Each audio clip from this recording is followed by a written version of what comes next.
aí galera, beleza? Como é que vocês estão? Meus amigos, no vídeo de hoje a gente não vai começar pelas notícias boas do governo, porque ontem Bolsonaro fez uma live que deixou o país em choque. Gente, pra quem não viu, o presidente contou como o BNDES era utilizado pelos governos anteriores para basicamente financiar projetos de poder ao redor da América Latina, ditaduras aliadas, a história dos charutos cubanos. Galera, o negócio é pesado. Quem não viu, vou trazer aqui hoje, vários recortes aí da live do presidente ontem para vocês entenderem pelo menos os principais pontos. Até já adianto, o vídeo de hoje, para quem gosta de fazer recorte, para quem gosta de pegar print, tem muito material. Quero mostrar para vocês já alguma reação da imprensa em relação ao que Bolsonaro estava comentando. Então esse é o nosso primeiro tema. Enquanto Bolsonaro, inclusive, fazia live, trazia essas informações, onde é que estava a Dilma? Bom, podemos falar que a Dilma estava numa espécie de confraternização do Foro de São Paulo. Vocês vão entender tudo, é o nosso segundo tema. Após isso, vamos falar do Lula e do José Dirceu. As últimas aventuras dos petistas que cada dia estão mais perto dos tucanos. Após isso, temos notícias boas. A gente vai fazer aqui um pequeno comparativo, entre Bolsonaro e os governos anteriores, algumas coisas que podemos esperar, numa volta do Lula e que o governo vem fazendo, que inclusive a mídia já não consegue mais esconder. Sim, até o Globo tá dando notícia boa sobre o governo. Depois, vamos falar sobre o seu Sérgio Moro. Esse daqui tá cada dia em piores apuros, Ontem ele oficializou a entrada dos garotos do Luciano Ayana no Podemos, estou falando do MBL. Hoje até vai ter uma live do Moro com o MBL, porque ele vai abrir as contas, Se vai abrir todas as contas, a gente já não sabe, já são dos 500. Só que aconteceu uma matéria dos aliados do Moro falando o seguinte: não, o Moro não chegou a ganhar nem 5 milhões, troco de bala, não foi nem 5 milhões, vejam só, as cifras que estamos falando, e temos outras informações sobre Sérgio Moro. E depois, temos dois temas que eu acho bem interessante. Ambos envolvem controle, só que o primeiro, um controle da mídia. Aconteceu alguma coisa que vale muito a pena a gente comentar, que envolve aí liberdade de expressão, uso, na verdade, contar mentiras através de meias verdades e, por fim, um controle mais regulamentar, regulatório, através do compliance. Enfim, tem muita coisa para a gente começar e já vamos aqui, falar da live do presidente. E eu já vou cortar aqui para os vídeos que a Elisa postou lá no Twitter. A Elisa postou alguns e a Anitta também. E vejam só, falaram várias coisas, falaram do BNDES. Eu separei aqui 3 vídeos, 3 grandes momentos que eu acho que resume bem algumas informações. Quem quiser ver a live completa, vai no canal do presidente e dá uma assistida. Mas vejam só isso daqui. A Elisa coloca um vídeo e fala o seguinte, durante a live do presidente, a jornalista Cristina Grêmio, minha chefinha lá na Gazeta do Povo, questionou o presidente do BNDES o tamanho do rombo deixado pelos governos do PT. Nada mais, nada menos do que R$500 bilhão. Cara, inacreditável, inacreditável. Quando a galera fala assim, porque Lula, o triplex, o sítio. Gente, o que é o triplex ao lado do que o PT fez para financiar ditaduras? Cara, é um nada, sabe? Coitadinho do Lula se o problema dele fosse só o triplex, só o sítio. E olha só, olha aqui o vídeo, o recorte. Queria saber do presidente do BNDES mais detalhes sobre o rombo que fica agora para o povo brasileiro para pagar essas garantias que governos estrangeiros não pagaram das dívidas que eles contraíram com o banco quando fizeram esses empréstimos bilionários. Obrigada. Antes de você responder aqui, se você fosse um Maduro, você pagaria essa dívida? Não. É lógico que não. Se você fosse o atual ditador cubano, pagaria? Obviamente que não. Então isso aí eu acho que você já começa a contabilizar como perdido, isso mesmo? A gente contabiliza como perdido, é o total de $1,5 bilhão que não serão recebidos. E a cobrança desses valores, presidente, como é a relação intergovernamental, é tocada pelo governo federal, o Itamaraty, com o Ministério da Economia, e eles fazem esse relacionamento. O BNDES ele sai de cena e essa negociação é tocada por diplomatas. Mas a chance de receber esse dinheiro é próxima de zero. Fez a conversão rapidamente aqui, em torno de R$8 bilhões de reais. É exatamente o orçamento do Tarcísio, da infraestrutura. Ou seja, imagine se o Tarcísio pudesse, em um ano, dobrar o seu orçamento. Como ele faria coisas que nós tanto precisamos por todo o Brasil. Pontes, viadutos, duplicação de pista, restauração, entre tantas e tantas outras coisas. Então esse é um pequeno retrato de R$500 bilhão que foram usados de forma inadequada por governos Lula e Dilma. E tem gente que quer que essa turma volte para o governo. Deixe bem claro, eles foram fantásticos em obras fora do Brasil, em especial junto a ditaduras. Agora, fica aqui sempre uma dúvida, né? Lá fora, não tem, ou se tem TCU, entre outros órgãos, não funciona. Então, obviamente, é um caminho aberto para possível desvio de recursos. Vai para lá para fazer obra, não faz uma parte de obras, o que sobra poderia voltar para cá, para quem autorizou essas obras. Poderia acontecer, não estou afirmando aqui. Esse é um pequeno retrato, então, do BNDES. R$500 bilhão usados de forma inadequada dentro e fora do Brasil. Só pequeno resumo, meio trilhão. Aí tem seus recortes aqui, ó, a Anitta que trouxe. Enquanto o PT gastava R$7 bilhões em obras de saneamento em outros países, Jair Bolsonaro aprovou o Marco Legal do Saneamento, que vai mudar a vida de milhões de brasileiros, que hoje têm a saúde afetada pela falta de acesso aos serviços de água potável e coleta de esgoto. Vejam só isso daqui. Vamos dizer que o Marco Legal do Saneamento, que aconteceu em 2020, talvez seja o programa de maior redução da desigualdade social da nossa história. Porque a falta de saneamento era não só uma questão ali de qualidade de vida, no sentido de estou vivendo, tá fedendo. Não, eu tenho pior deficiência na escola, eu vou mais ao hospital, meu filho tem problema, eu não arrumo emprego, eu fico doente. Então o impacto social, ambiental e econômico do saneamento é incomensurável.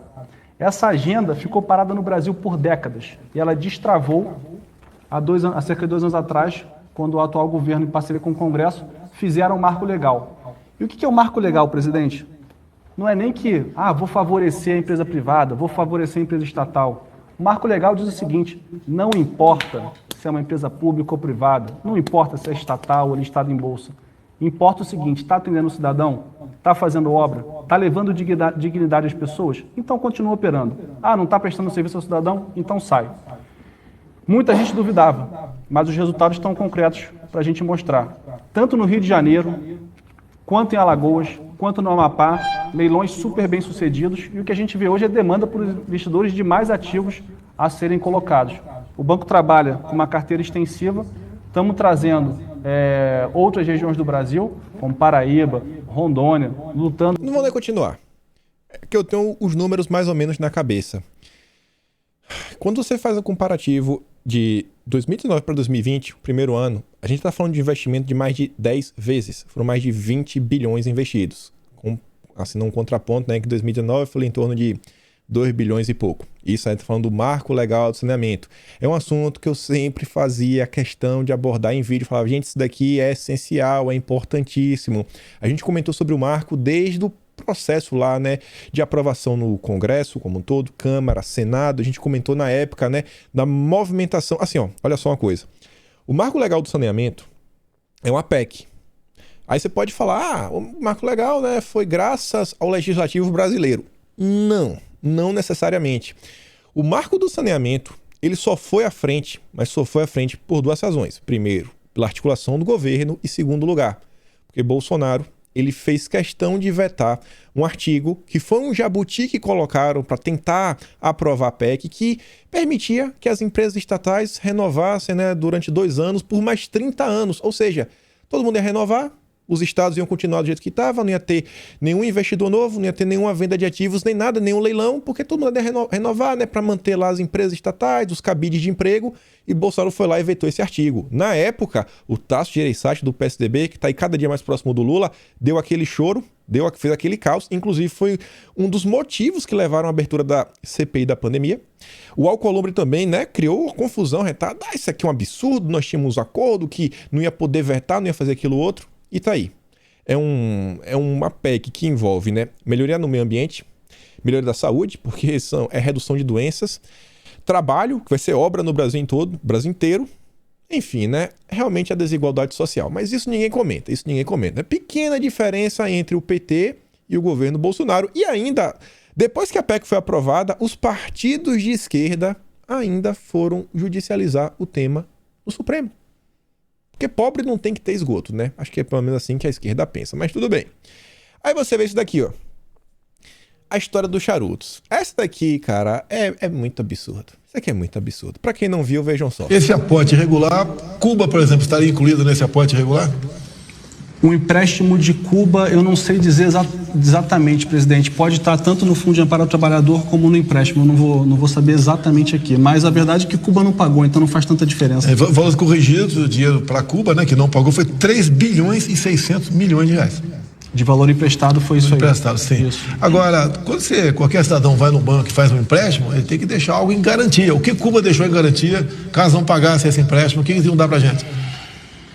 Cuba deixou em garantia recebíveis de charuto, venda de charuto doméstico.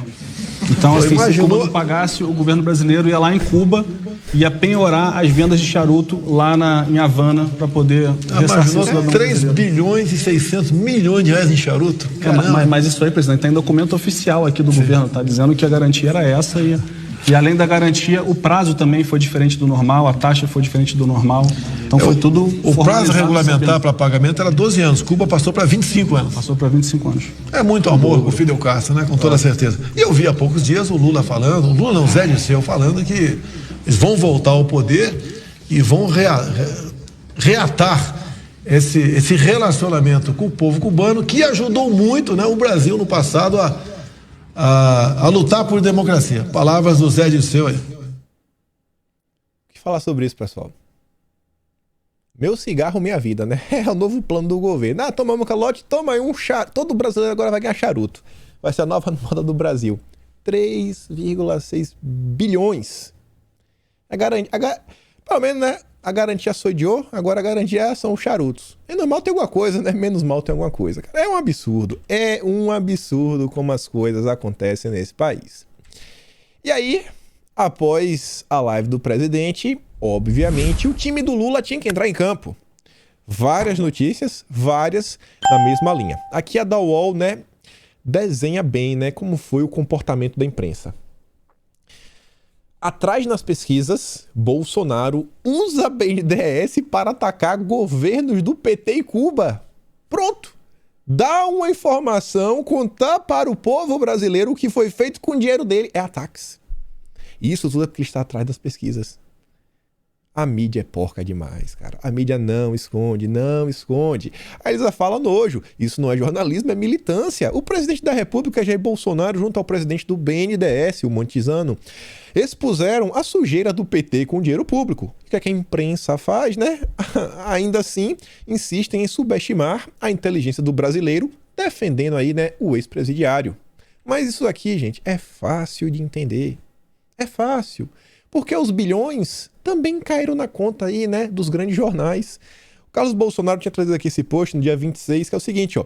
Governo comprou 23 bilhões em mídia desde os anos 2000.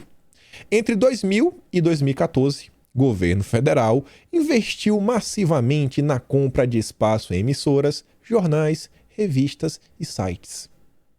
23 bilhões. A matéria aqui é 2015. Em 4 anos, Dilma gastou 9 bilhões em publicidade, 23% a mais que Lula. Essa é a razão. O Lula, melhor presidente da história, nunca teve tanto dinheiro para a imprensa. Tá aqui, pessoal. É tudo dinheiro. No final da história, é tudo pelo dinheiro. Tudo pelo dinheiro. E o interessante é assim, ó, a mesma imprensa que critica Bolsonaro por trazer verdades, em 2017, o Globo soltava matérias como essa.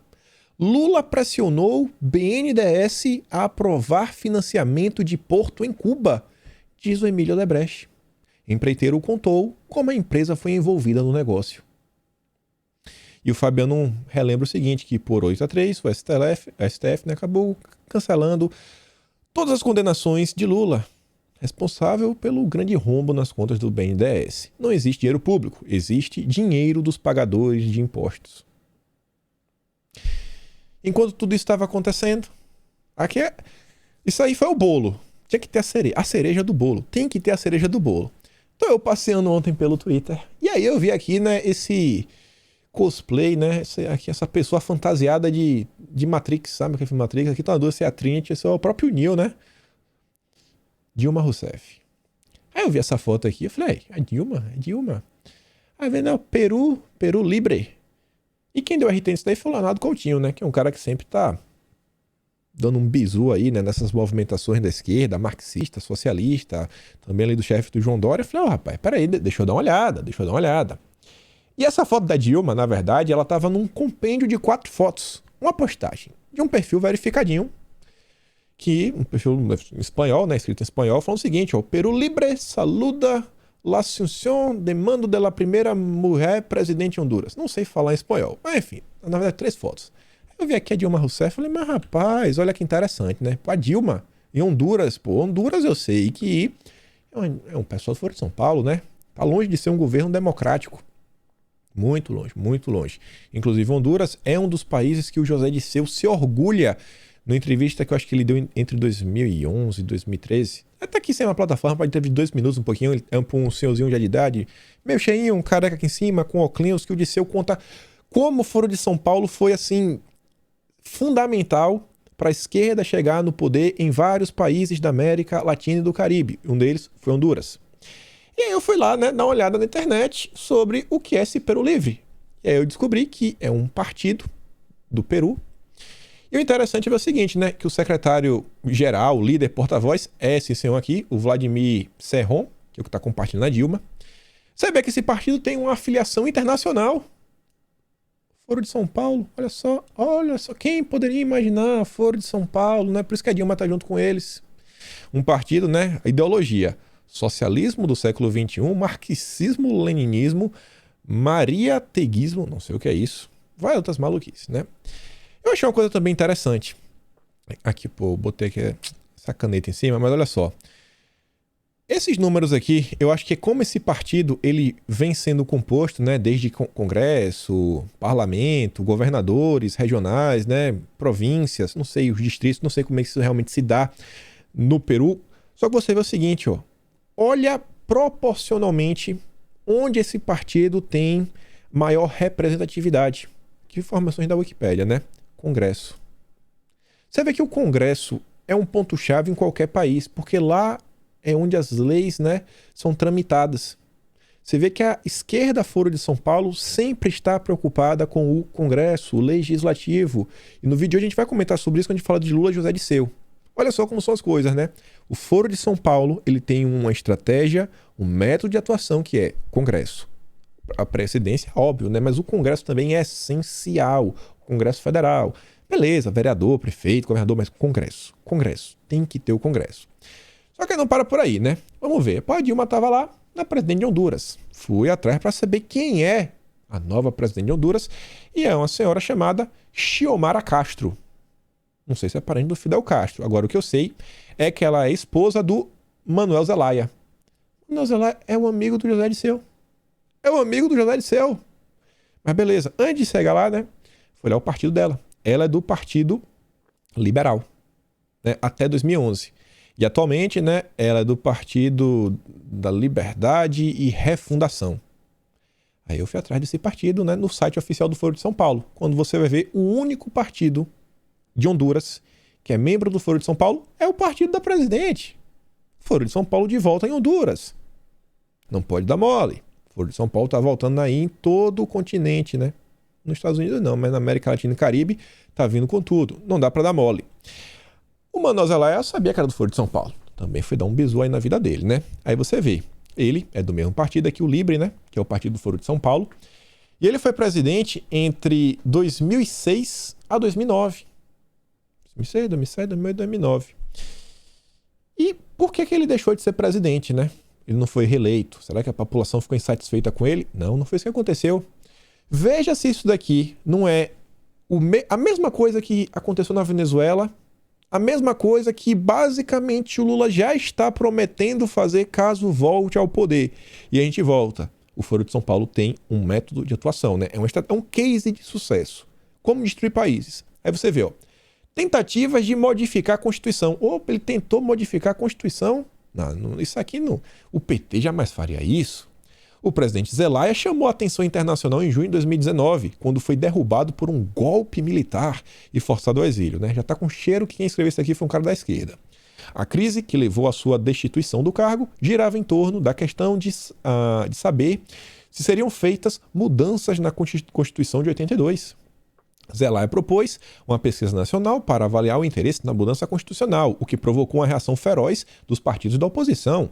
Os responsáveis pelo golpe justificaram suas ações alegando que o interesse do Zelaya em, possivelmente, convocar uma Assembleia Constituinte para redigir uma nova Constituição era ilegal, e também eles alegaram que o Zelaya, o verdadeiro motivo por trás de tudo é que ele queria aumentar seu tempo no cargo. Não, duvido. Nenhum ditador do Foro de São Paulo quer se perpetuar no poder. Quem já viu isso? Pô, o Maduro mesmo, você vê, como na Venezuela democrática, como tem uma alternância de presidente, alternância de poderes. Tô sendo irônico, Você vê, pessoal, é a mesma coisa. A vitória do Lula é isso daqui. O Lula já avisou. Vai destruir a reforma da Previdência, vai destruir a reforma trabalhista, vai destruir o teto de gastos, vai censurar, as redes sociais. Até o jornalismo ele falou que vai colocar freios. Do jeito que tá, não dá. Do jeito que tá, pro Lula não dá. Enquanto isso, o Bolsonaro tá aí, saneando as contas públicas. E aí, vamos entrar no próximo tema. Lulinha e José Dirceu. Vejam só. Dirceu também tem feito conversas com tucanos históricos. E Elisa colocou uma matéria recente que a gente também comentou em vídeo, que Lula vai se encontrar com a FHC. E ela fala, eles precisam voltar ao poder. O objetivo é, juntos, enfraquecer o único que não está com eles, o presidente Jair Bolsonaro. E depois volta tudo ao normal, a velha alternância de poder entre o PT e o PSDB. É pelo Brasil. Confia, São os verdadeiros democratas. E aí eu fui atrás dessa questão do José Dirceu, para mais a fundo, ver que movimentação é essa com os tucanos. E falo o seguinte, José Dirceu participa de articulação de Lula e em busca de apoio de tucanos. O ex-ministro José Dirceu tem atuado nas articulações de Lula com partidos de centro e de centro-direita. Centro-direita, tá bom. Isso daqui, pessoal, quando você olha as movimentações, o José Dirceu, ele não é o cara que só está articulando. O José Dirceu é a mente pensante por trás desse tipo de articulação. Foi José Dirceu que inventou essa história da Frente Ampla ainda em 2019. Em 2019 ele já começa a falar sobre isso. Em 2020 ele já tem artigos sobre isso. Vindo com tudo. Frente Ampla, Frente Ampla, Frente Ampla, Frente Ampla. A Frente Ampla é o único meio para derrubar Bolsonaro, Tirar esse autoritário do poder. Enfim, Ele disse que está articulando. E no final do ano, esteve, falando para cá, já esteve com vários parlamentares do PSDB, com o senador José Aníbal, de São Paulo, com quem já se reuniu 2 vezes, além de outros tucanos da mesma geração. Nesses encontros, Dirceu tem feito a contraposição entre o petista e Bolsonaro para enfatizar a importância da vitória já no primeiro turno, contra o autoritarismo que, segundo ele, o presidente representa. Isso aqui é importante. A gente já comentou sobre isso em vídeo. O primeiro turno é uma eleição. O segundo turno, cara, é outra eleição, completamente diferente. Por quê? Porque no primeiro turno tem a turminha que finge lutar pelo Brasil, a terceira via, quando na verdade eles só estão para desgastar Bolsonaro. O papel da terceira via é conseguir utilizar o tempo de TV, toda a máquina partidária para desgastar a imagem de Bolsonaro. E caso tenha um segundo turno, tentar utilizar o poder de barganha deles, ou seja, os votos que eles tiveram no primeiro turno para pleitear cargos, ministérios e tudo mais. Essa é a função da terceira via. Uma vez que tem um segundo turno, que não é o desejo do José Dirceu, aí é só Lula versus Bolsonaro. Aí não tem terceira via, aí não tem dúvida, não tem nada. Aí a ficha no cidadão cai e fala assim, pô, peraí. Aquele cara que é mais isentão, acima do muro. Cara, eu não gosto de Bolsonaro, mas é o Lula. É o Lula que tá do lado de lá. Pô, o Bolsonaro fala besteira, ele não faz tudo que eu quero e tudo mais, mas o outro lado é ladrão. Apoia ditaduras. Então, pro PT, o segundo turno é muito pior, Muito pior. E a coisa vai ficar mais feia quando várias pessoas ditas da terceira via começarem a apoiar o Lula na terceira via, no segundo turno, Aí vai ficar muito estranho. Aí realmente a galera vai começar a cair a ficha, falar, pô, bicho, realmente, acho que estavam me enganando sobre Bolsonaro, porque, pô, eu votei no candidato que tá apoiando o Lula. Eu pensei que ele era diferente, eu pensei que ele era, nem de esquerda, nem de direita, ele era prudente, sofisticado e lavajatista, mas ele é lulista. E a matéria continua falando o seguinte, o José Dirceu também tem falado da construção de uma base política sólida para além da esquerda, para resistir a qualquer impulso antidemocrático que Bolsonaro tenha, caso perca e tudo mais. O que a gente vem falando desde o ano passado? O exército de 206 deputados do José Dirceu. José Dirceu que garantiu o seguinte: tudo indica que Bolsonaro vai levar. Então a gente tem que parar Bolsonaro a todo custo. O Brasil tem que parar. Nenhuma PEC vai ser aprovada, nenhum projeto vai avançar. Se a gente tiver 206 nomes fechados, nada é aprovado no Brasil. Acabou. São 4 anos com o país na lama. Esse é o plano do José Dirceu e do Lula. Dirceu é um dos principais defensores no PT de uma aliança com siglas e parlamentares de fora da esquerda. Ele tem tomado a frente no apoio à chapa com Geraldo Alckmin, por exemplo. E aí sai uma matéria no Metrópolis que complementa essa matéria da Folha de São Paulo, que é o seguinte: mais um tucano da velha guarda se aproxima de Lula. Quem é? O Beto Richa, ex-governador do Paraná. Que inclusive, né, foi na gestão do Beto Richa. É impressão minha ou Flávio Arnes, né, amigo da Rosângela Moro, da família Moro. Era ele que era o vice? Ele que era o vice, né? Não. O Moro é diferente, né? O Moro não tá no mesmo barco do Lula, não. Ontem a gente comentou, né, de uma matéria que falava por 4 motivos que ainda mostram que Bolsonaro é um candidato forte, E ontem também saiu, onde comentou em vídeo, e ontem, ao longo do dia, saiu essa matéria aqui, ó. Bolsonaro é competitivo, oferece o produto ódio, disse a presidente da OAB. Balela. O importante é que Bolsonaro é competitivo. Eles sabem disso. Sabe? Pesquisa, tudo mais, já vai falar da pesquisa. Mas, cara, não cola. Não cola. Não vem com essa ideia que Bolsonaro derreteu. É Lula com 75% dos votos no primeiro turno. Isso não é. Inclusive, ontem sai uma pesquisa. Aí o Lula volta a ter 44%. Tá aqui na esquerda. Tá meio cortado, né? Só essa questão de trazer isso daqui, porque a coisa tá tão descarada que até o Marcelo de Carvalho, dono aí da Rede TV, comentou o seguinte: como é possível, na mesma data, uma pesquisa dá 20% de diferença e a outra 2,3%? Ministro Barroso, divulgar pesquisa falsa é fake news. Ele tá comentando, né? A pesquisa de anteontem, a diferença entre Lula e Bolsonaro é 2,3%. Já na pesquisa de ontem, a diferença é de 20%. O que tem? Tem uma coisa errada. Tem alguma coisa errada. Tá tão escancarado, até porque a pesquisa de anteontem, que a diferença é pequena, é do Banco Modal. A pesquisa de ontem é do Banco XP. E são do mesmo dono, né? A XP é dono da Modal.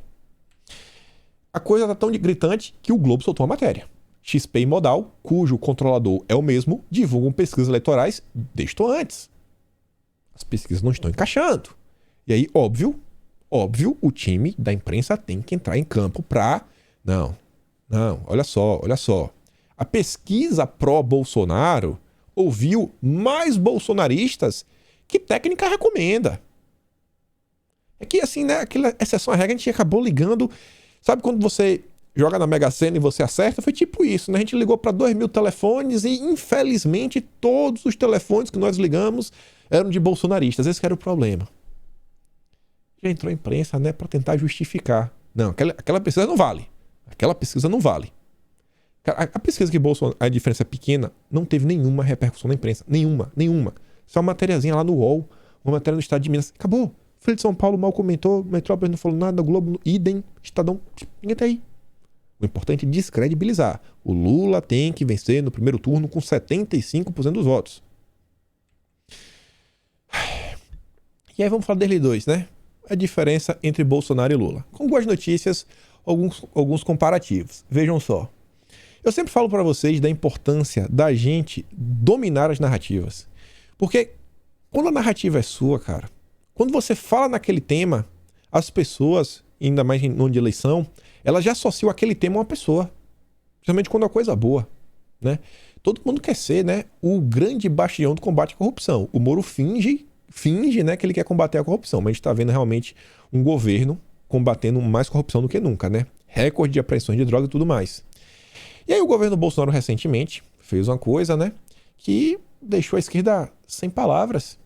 Deu 33% de aumento no piso dos professores. E aí? Reclama aí agora.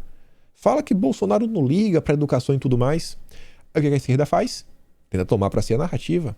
O filho do José Disseu fala o seguinte, ó, lembre-se, nós obrigamos Bolsonaro a pagar o piso salarial de 33% dos professores. Não, não teve nada disso. Nada disso. Mas aqui é o controle da narrativa. Eu sempre bato na tecla do quê? Da reforma do judiciário. Tem que ser nossa. Senão o PT, né, vai fazer 1001 confusões. A Tsuki fala o seguinte, ó, como a esquerda vai vender o aumento do salário dos professores e como realmente foi. Governadores e prefeitos não queriam o aumento, mas não falavam em público e a culpa do possível não aumento cairia toda em cima de Bolsonaro. Políticos são sujos demais, chamada da Globo, idem. Aquela, eu não sei se coloquei a matéria da Globo, mas você vê aqui, ó, matéria da Revista Oeste. Cadê meu mouse? Confederação de Municípios contraria Bolsonaro e orienta reajuste menor a professores. Prefeitos não querem, governadores também não querem. O presidente dá aumento. E aí que os petistas querem surfar a onda. Um governo de esquerda, o que é que você realmente tem? Não é aumento salarial. Um governo de esquerda, ele entrega isso daqui. Olha essa matéria. O GDF manda recolher livro com conotação sexual denunciado por deputado. Rodrigo Delmasso representou o Ministério Público do Distrito Federal sobre material encontrado em escolas públicas distritais. Linguagem totalmente desapropriada. Isso daqui é o material que você vai encontrar nos governos de esquerda. Eles tentam o tempo todo. Eu acho que o Distrito Federal não está sendo governado pela direita, né? O Senso Comum fez aqui um pequeno resumo, em poucas palavras, preferido que trazer a matéria do Metrópolis. Livro infantil descreve lambida, onde você faz o número 2, entre a raposa e jabuti. Não vou me recuar até contar, não falo isso daqui. Obra com trechos poéticos como untou seu número 2 com bastante mel e meteu a língua para chupar o mel. Deixou de educar criancinhas na arte, né, de... não vou nem falar o quê. Para crianças, um livro para crianças, olha só. O Renato faz o seguinte comentário. Vote no Lula e o Estado obrigará o seu filho a consumir este tipo de conteúdo na escola. Vote no Moro e você será obrigado a comprar este tipo de conteúdo para o seu filho. De qualquer forma, você vai ser obrigado. Aí você vê, para quem fala que o governo Bolsonaro abandonou o combate, né, a batalha cultural, a guerra cultural, o PT só quer uma coisa na cultura. Uma coisa só. Apagar tudo o que Mário Frias fez. Tudo.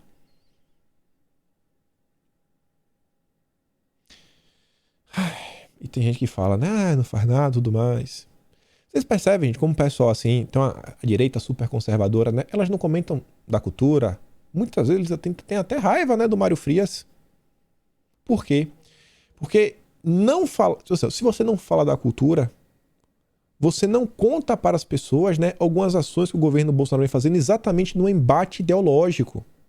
A narrativa de que Bolsonaro abandonou o conservadorismo não cola quando você vê as ações no âmbito da Secretaria da Cultura. Não cola. Não cola. Então como é que eles vão vender a história? É o seguinte, ó, para presidente, você vota em Bolsonaro. Mas para deputados, vote nos deputados que são verdadeiramente conservadores, que lutam pelas pautas. Isso não cola se você divulga isso daqui. Oh, peraí, pô, mas Bolsonaro tá combatendo aqui. Aqui, ó. O PT quer acabar com tudo que a Secretaria da Cultura tá fazendo. E adianto para vocês, se chegar ao poder, eles derrubam. Porque o que foi feito até o momento na Secretaria da Cultura não virou lei. São portarias, notas técnicas, diversas outras coisas que, numa simples canetada, tudo volta a ser como era. Eles reabrem a torneira de novo. Aí você vê isso daqui. Por que a inflação no Brasil é diferente dos Estados Unidos e Europa? Bom, porque aqui é Bolsonaro, aí você tem que criticar. E porque dos Estados Unidos e na Europa, né, são presidente de esquerda. Acho que essa é a melhor explicação de todas, né? Eles tentam dar algumas explicações no meio do coisa, mas você vai me dizer que essa matéria daqui não é para tentar culpar Bolsonaro pela inflação e falar assim, não, mas a inflação é um fenômeno mundial, todos os países do mundo estão com inflação. Não importa. Mas no Brasil a culpa é de Bolsonaro. No exterior era inevitável, mas no Brasil a culpa é de Bolsonaro. Aí você vê isso daqui. enquanto tenta criar narrativas, isso aqui é um fato concreto, em valores. Rombo nas contas do governo em 2021 ficará abaixo de 40 bilhões de reais, o melhor resultado desde 2014. O governo pegou o país quebrado, tá vindo de 2 anos de pandemia e conseguiu entregar o melhor resultado desde 2014. Manda pro teu amigo isentão, teu amigo liberal, que só quer saber da economia, também, ó. Aí pergunta pra ele, cara, 2 anos durante a pandemia e conseguiu esse resultado. Não deixando nenhum brasileiro pra trás. Seria muito cômodo pro governo, né? Não ter gastado dinheiro com o Auxílio Brasil e tudo mais, para esse dinheiro aí pagado conta, isso aqui, aquilo outro, e ia ficar muito mais bonito ainda na fita. 40 bilhões, o Auxílio Brasil pagava tudo isso daí. E ia ficar zerado. É um absurdo, velho. Sabe, assim, é uma desonestidade. As pessoas são desonestas a falar do país, cara. Desonestas. Você vê aqui, ó, entrando no próximo tema. Você vê aqui, ó, olha o gostinho da desonestidade nas palavras do Monark, lá do Flow, né? Lulistas falam, né, que é um absurdo comparar Lula com Bolsonaro. Bolsonaristas falam que é um absurdo comparar o Bolsonaro com Lula. Eu falo que é um absurdo não comparar os dois. Para mim, são dois lados da mesma moeda. É dois lados. Um governo saneia as contas públicas, se preocupa com o povo, desburocratiza, privatiza, aprova reformas, corta relações com ditaduras. Tá aí. Foi aceito por unanimidade, né? Para os primeiros prazos para entrar no OCDE. Já o outro governo aceita até charutos como calção no BNDES. Não dá, Bi. Olha a desonestidade. Esse aqui é o apoiador do Sérgio Moro. É o cara que tá fazendo campanha pro Sérgio Moro, esse daqui. Aqui é só narrativa. Não para em pé. Você apresenta os dados, não para em pé. É só narrativa. Só que o pessoal tem imprensa do lado deles para jogar para frente. Mas Bolsonaro tem a cheia do Zap. Aí você vê, né? A situação do Moro não tá fácil. Eu realmente estou começando a ficar com pena do Moro. Porque o próprio Diogo Mainar tá falando o seguinte, que o MBL é a única chance que o Moro tem. Imagine, sua única chance de ter sobrevivido na política é o MBL. Tá aqui no final em azul. Cara, é inacreditável. As campanhas de Sérgio Moro nas redes sociais dependem do MBL. Moro tende a recuperar o atraso. Até recentemente, ele nem tinha uma página no Facebook ou um canal no YouTube. Isso torna ainda mais essencial o trabalho do MBL. É a única chance que o Moro tem. Ou seja, Luciano Ayana vai entrar em campo com tudo. Se prepara para as narrativas mais estapafúrdias que podem existir. A Elisa fala o seguinte, a única chance do Marreco é o MBL. Fim anunciado. Se preparem para a turbinada nos perfis fakes e agressivos do gabinete do Marreco. E aí, falando disso, olha só. Aqui foi o vídeo lá da união entre poderes. O Capitão Planeta, né? Olha só. Vou riscar aqui em vermelho. Aqui é o final, viu? Que foi no meio da rua de um caminhãozinho. Do lado direito, o cara filmando. Tinha essa quantidade de gente. A Elisa fala o seguinte, ó. Marreco na filiação do Podemos. Essa é a turma, vai ser responsável por tentar fazer, né, um ex-juiz bombar nas redes sociais para tentar subir nas pesquisas. Podemos imaginar, né, que não é tão caro agradar essa militância. A pessoa estava tomando uma cervejinha, parece que grátis. Esse cara que disse que tinha que preservar a biografia, aqui, ó, à direita, foi essa quantidade de gente. Aqui, né, no centro, ó, o Moro já estava aqui. Vejam só, a distância do cara que estava filmando. E à esquerda, do cara que estava gravando, tinha essa quantidade aqui de pessoas. A Elisa falou que tinha, assim, 45 pessoas. Eu acho que a Elisa tá fazendo fake news. Eu acho que aqui deve ter umas 27.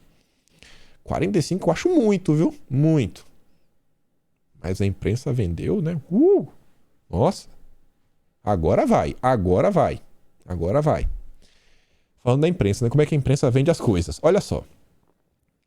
Ex-Lava Jato diz que Moro é vítima de manobras jurídicas do TCU. Aí eu falei, cara, como mostrar para as pessoas quão ridículo é essa manchete? Aí eu tive uma ideia. Fingi, criar um jornal. O meu jornal se chama O Mamateiro. A matéria do UOL, essa chamada do UOL, eu poderia traduzir da mesma forma. Ex-petista diz que Lula é vítima de manobras jurídicas do Coelhinho da Páscoa. É a mesma coisa. Cara, o amigo pessoal do Sérgio Moro, o Lima, ele trabalha com o Moro desde o Banestado. Aí você bota... A opinião desse cara sobre Moro vale de alguma coisa? É pra acabar, né? É pra acabar. Diga, eu vou criar um jornal, o Mamateiro, só pra colocar essas pérolas. Só pode. Não dá pra levar a sério. Não dá pra levar a sério. Não dá. Aí o Moro, hoje, vai fazer uma live.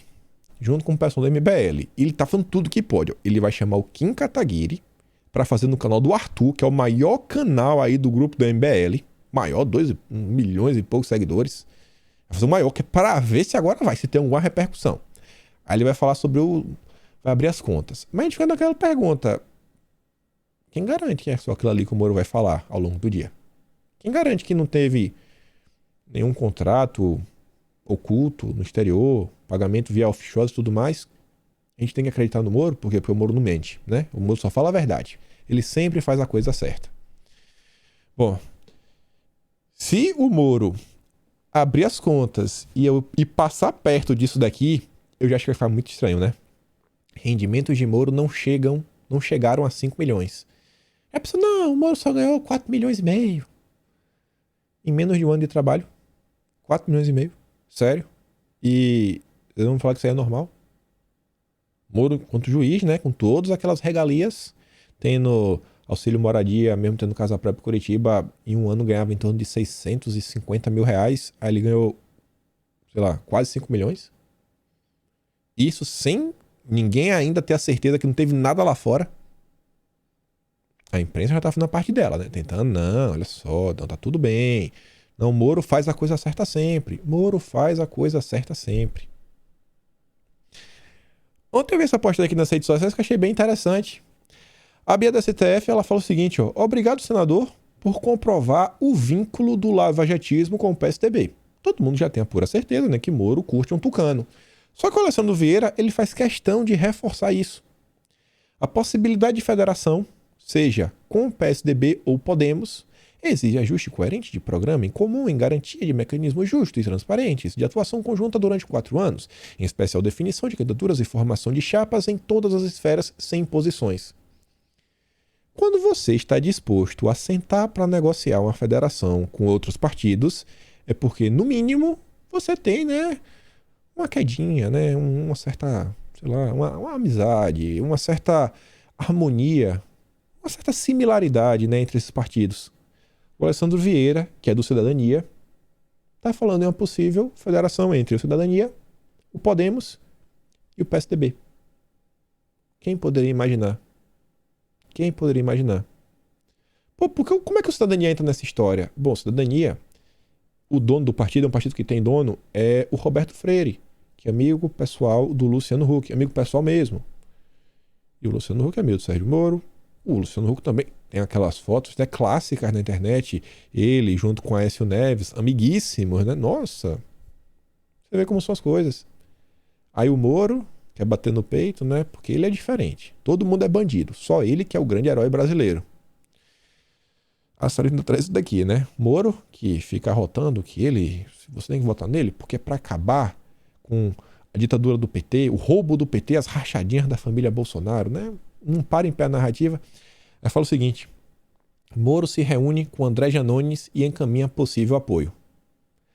Ex-assessor denuncia a PGR suposta rachadinha do André Janones. Prudência, sofisticação e lavratismo. Faça a coisa certa sempre.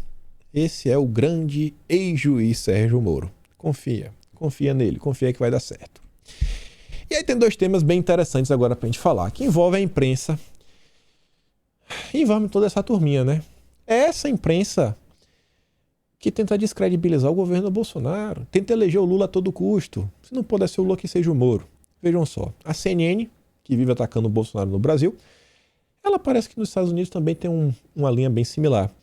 Acho que vocês devem ter visto nos últimos dias, saiu na imprensa brasileira, a gente comentou em vídeo, né, que o presidente americano tinha xingado um jornalista da Fox News. Aí a CNN já soltou a matéria ontem, né?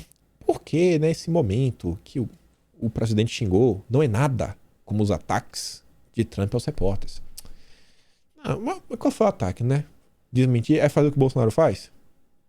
A gente vai fazer o que o Bolsonaro faz, né? Fazer o que o Bolsonaro faz é muito pior do que você xingar abertamente de filho de você sabe o quê. Imprensa Nacional, CNN. Coloquei aqui a matéria em inglês. e a tradução do próprio Google. E aí, esse daqui não ia ser só o tema, né? Mas isso aqui só para mostrar um pouquinho, para te mostrar como a imprensa opera. Tem um caso aí que está acontecendo que envolve um músico, o Neil Young, e um podcast. Um tal podcast aí, né? A gente chega nele. Se você já sabe da história, tenta esquecer da história. Se você não sabe da história, vem aqui comigo. Pensa só. Você é o afegão médio. Você está passeando pelas redes sociais, né? Você se informa assistindo TV. E aí, nas redes sociais, você se depara com esse post aqui da Vera Magalhães. Está acontecendo. Como o estalar de dedos do Thanos, as músicas do maior gênio vivo, o maior gênio vivo estão sumindo. Álbum a álbum da plataforma. Que erro, Spotify Brasil. O Neil Young, se você é como eu, que não sabe quem é Neil Young, e olha que eu gosto de música antiga, tudo mais, 80, eu não sabia que era Neil Young. Se você é como eu, você não sabe quem ele é, você tem que conhecer, porque ele é o maior gênio vivo. Aí você se depara com isso daí, o que é que você pensa, né? Pô, censura, estão censurando os artistas. Aí você vem aqui essa postagem, ó. Postagem em inglês, e aí vem uma médica. A médica aí da turminha, né, do Átila. Chega de desinformação, Spotify. Todos temos um papel a desempenhar na luta contra as mentiras sobre a pandemia e blá blá blá. Eu apoio, estou com o Neil Young. Cancela o Spotify. Pô, estão cancelando o Spotify. Pô, o cara, pobre coitado, né? Está sendo injustiçado. O que foi que aconteceu? Aí você, pô, tô interessado, vou tentar descobrir. Aí você abre o G1. Aí o G1 vai te falar que o apresentador, contratado pelo Spotify, tem histórico de informações falsas, né? De vários assuntos polêmicos, e de falas istas e fóbicas. A empresa mantém podcast no ar mesmo sob crítica. Ah, tá, esse negócio então já envolve esse cara. Olha só, né? Só faltou... Você vê que não conseguiram encaixar a extrema-direita, né? Ficou faltando extrema-direita, né? Porque não dá pra classificar o cara como extrema-direita. Mas faltou. Ficou assim... Você que é um cara que já tá mais descolado, você acha estranho. Pô, mas esse cara não é de extrema-direita. Aí você vê outra matéria do G1. Spotify retira músicas de Neil Young após cantor exigir que a plataforma apagasse um podcast anti alguma coisa. Anti-imunizante. Pô, que pobre coitado. Ele lutou contra a desinformação e ele que foi penalizado. O que é que está acontecendo? Que mundo é esse? Olha como a mídia trabalha, né? Contando meias verdades. Ele realmente foi removido da plataforma. Ele realmente, né, exigiu que o podcast fosse retirado do ar. Mas e o que é que está faltando nessa equação? Está faltando algumas informações. Mas olha só, ainda estamos chegando lá. Aí você se depara nas redes sociais com o nosso Tedros, nosso dançarino. Quem nunca viu o Tedros, né, dançando no barzinho, aquele shortinho, copinho de cerveja na mão. Brincadeira, não é o Tedros, é o primo dele. E aí um perfil verificado fala o seguinte, o secretário-geral do OMS agradece posicionamento do Neil Young a favor dos imunizantes. Algo interessante na história do músico é que ele foi vítima, né, blá blá blá e tudo mais. E nossa, esse músico é demais. É a tradução do Tedros, né? Obrigado, Neil Young, por se levantar contra a desinformação, imprecisões e todo aquele blá blá blá. Setor público e privado, em particular plataformas, né, social media, todos temos um papel a desempenhar para acabar com, sabe, infodemia. É uma pandemia de informações erradas. Assim, é sensacional. E eu achei que isso é interessante é o seguinte, ó. Ele escreveu em inglês, cadê, senhor? Infodemic. Conseguiu traduzir. Ou seja, essa palavra já existe. Infodemia. Já existe uma palavra para a tradução no português. Olha só como são as coisas. Tenta escrever uma palavra numa palavra nova. Inventa uma palavra. Não vai ter tradução em português. Aí você vê aqui duas matérias. Aqui só para você ver um contraste, né, entre uma mídia de esquerda, Folha de São Paulo, e uma mídia um pouco mais à direita, a Gazeta do Povo. Podcast anti-produto lá, né? Criticado por Neil Young, já saiu do YouTube. Ó, já saiu do YouTube, né? O Spotify podia pagar também. Tá Tá vendo que tem que tirar? Tá vendo que tem que tirar? Por que o Spotify não tira? Por que não tira? Por que não tira?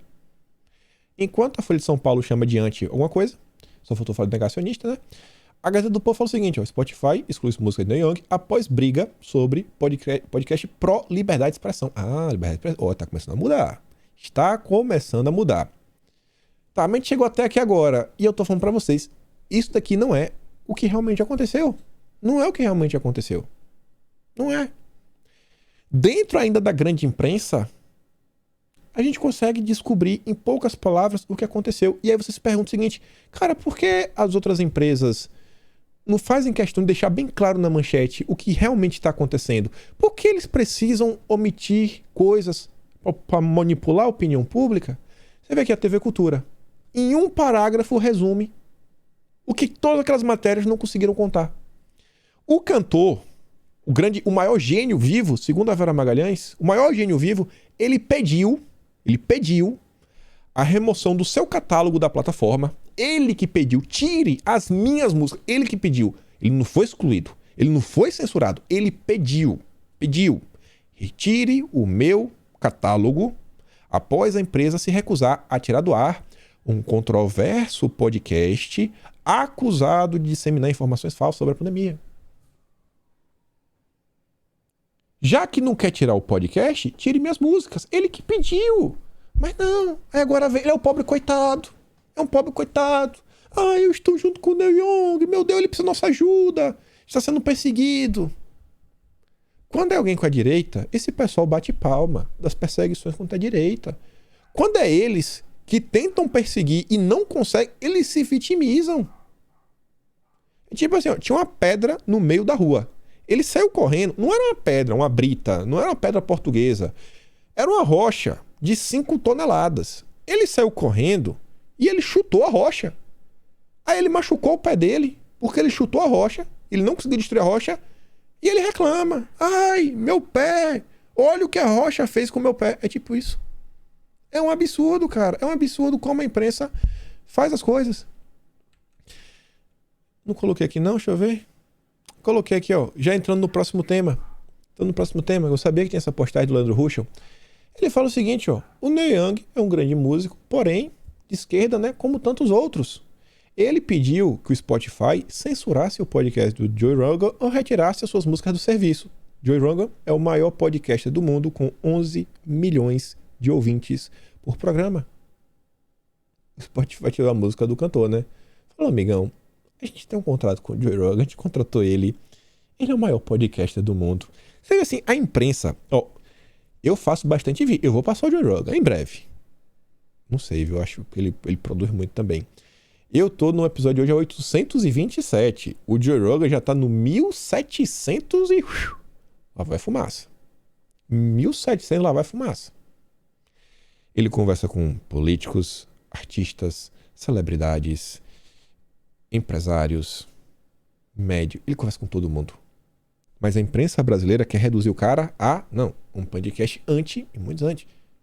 Nossa, não, por causa de um episódio. Não é um episódio. Ele classifica o podcast como um todo. E não é qualquer pessoa. É o maior podcast do mundo. É um cara que tem 11 milhões de ouvintes por programa. A imprensa brasileira é muito baixa. É muito baixa. Se eles fazem isso com uma celebridade internacional, o que vocês acham que eles não fazem diariamente, né? Com a direita, sob o governo... Isso daí que às vezes... É que é um ótimo caso também para você mostrar para seus amigos então, falar, cara, você manda assim um recorte, tem um canal de recortes aqui, eu tenho um canal de recortes, sempre tá no link da descrição, as pessoas perguntam, bota uns recortes, cara, já tem, tá na descrição dos vídeos, tem lá, corte do Kim. Mano, você pode falar, que cara, tu que é aí quem então, que fala da imprensa, mas tu acha isso aqui normal? Tu acha a imprensa agir dessa forma? Isso daqui é jornalismo de verdade? Mas enfim... Já sobrou pouco tempo para comentar sobre o último tema. Mas vamos lá. Se passar um pouco de hora, mas eu quero comentar sobre isso daqui hoje. Lá vem a Bia de novo do STF. Ela trouxe uma matéria muito interessante que envolve aí carros elétricos versus carros a combustão e o CEO da Volkswagen. Ele falou que é impossível abandonar o motor a combustão. Pelo menos nos próximos anos. É impossível. E por que achei a matéria interessante? Olha só. Apesar de estar investindo pesado em carros elétricos, a bateria e tudo mais, ele falou que vai ser impossível aposentar o motor a combustão da forma que a União Europeia quer impor. Não a imposição da população, dos consumidores, dos chefes das nações. Não, é de um organismo supranacional de pessoas que não são eleitas pela população. O principal componente do carro, né, é a bateria. Não vou entrar nesse tema. É difícil de fabricar. É uma tecnologia que ainda tem várias limitações, mas enfim, né? É grande, caro, pesado.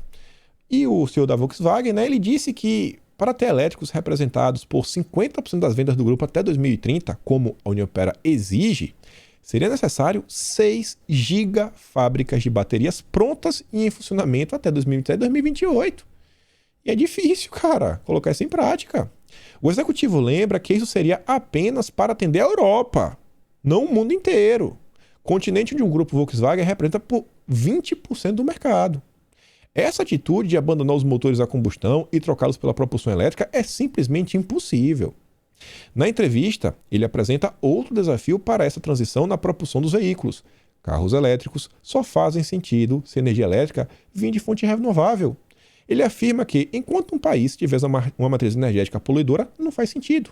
Por exemplo, Polônia, 100% da energia de lá vem de usinas de carvão. Lá, um carro elétrico seria mais sujo do que um veículo a combustão interna. Não faz sentido, sabe? Você está queimando carvão para ver a eletricidade, para depois você pegar a eletricidade e converter em energia motora, energia cinética. Cara, não faz sentido. Vai poluir ainda mais. E você vê, ó, segundo ele, o etanol brasileiro é praticamente livre de CO2. Etanol trabalha com combustão, né? É um motor de combustão, só que vai ser gasolina e etanol. Por isso, ainda não faz sentido abandonar os motores a combustão por aqui a favor dos elétricos. Em 2021 foram anunciados investimentos da Volkswagen no Brasil para desenvolver híbridos com motor flex e as células de combustível e etanol.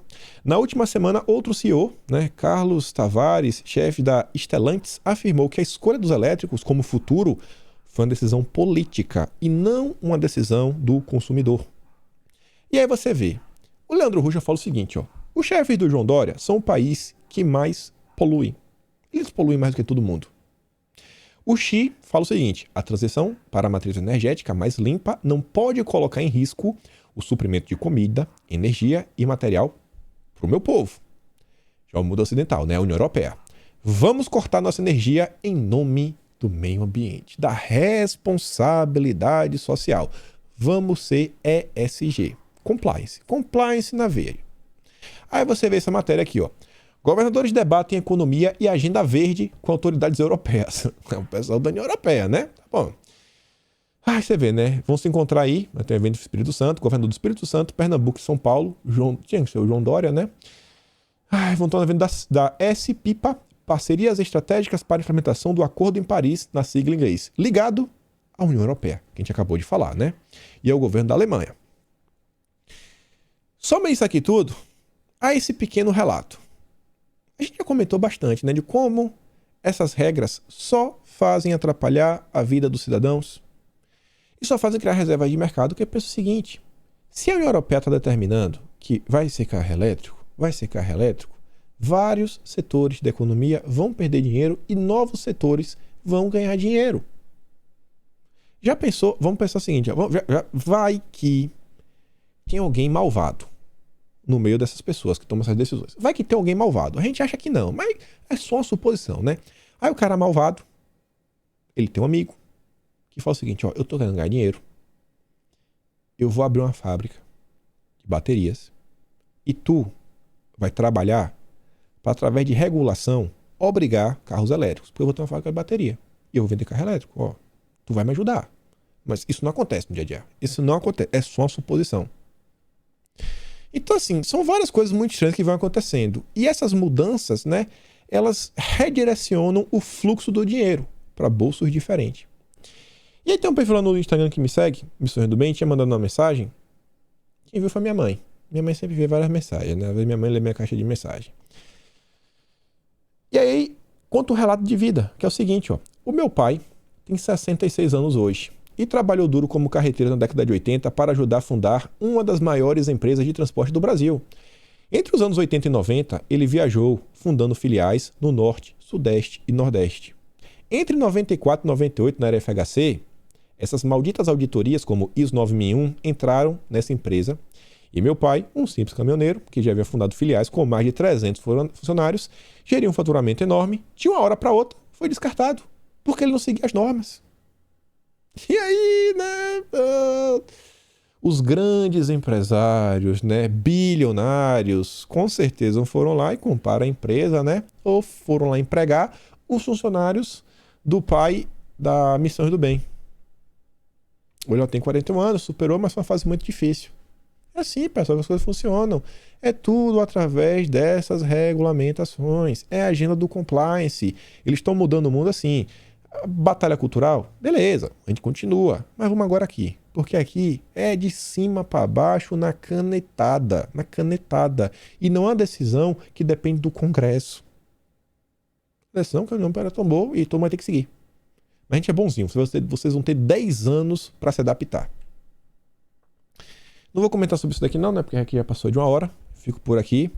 Mas enfim, tem aqui um pequeno resumo das notícias do dia. Lembra daquela curtida, aquela compartilhada. Manda para os teus amigos. Se inscreve no canal, nas minhas redes. Se gosta do meu conteúdo, considere virar membro do canal. Me apoia também pelo Patreon. O link tá sempre... Tem vários links na descrição. Clica na descrição do vídeo, vê o que tem na descrição, dá uma lida. E a gente se vê amanhã. Aquele grande beijo, abraço, tamo juntos e valeu. Fui!